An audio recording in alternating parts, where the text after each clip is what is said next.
Thank you for watching my first video.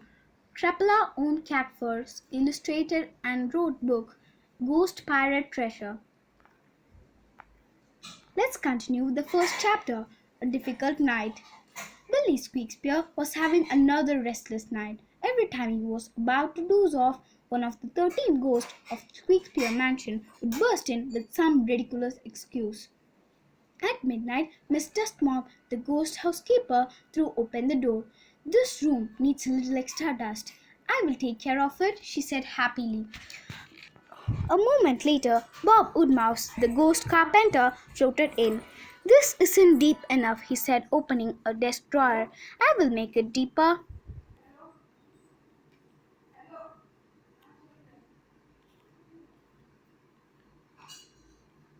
Between 2 and 3 o'clock, Drummela Airhead, the ghost maid, came in and went out at least 10 times.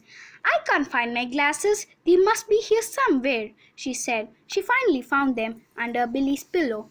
Then at 3, Ted Timmertail, the ghost gardener, decided to water the moss that grew under the night table. At 4 o'clock, Arf, the ghost dog, jumped on Billy's bed and licked his face.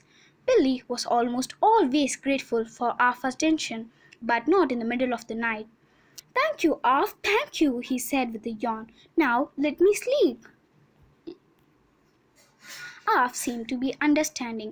He curled up at the foot of the bed, closed his eyes, and began to doze off. A minute later, he raised his head and perked up his ears.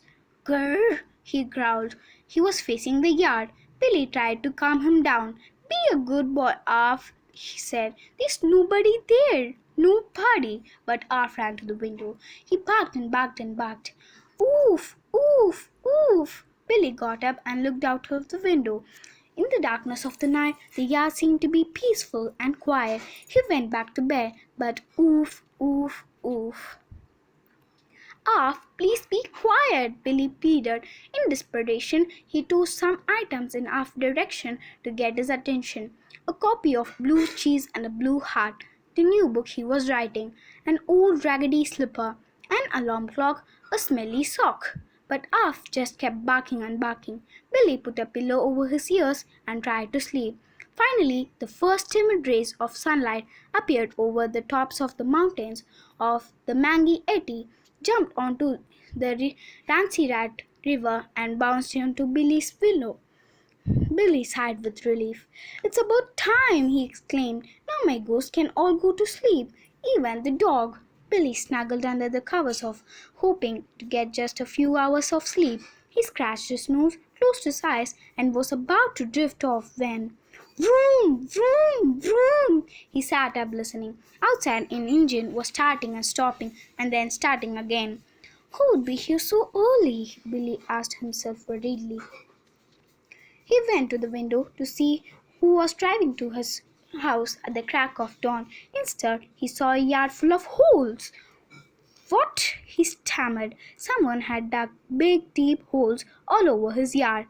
The yard looked like an enormous piece of Swiss cheese. Billy scratched his head. "Who did this?" he whispered. "And more importantly, why?" Thank you guys.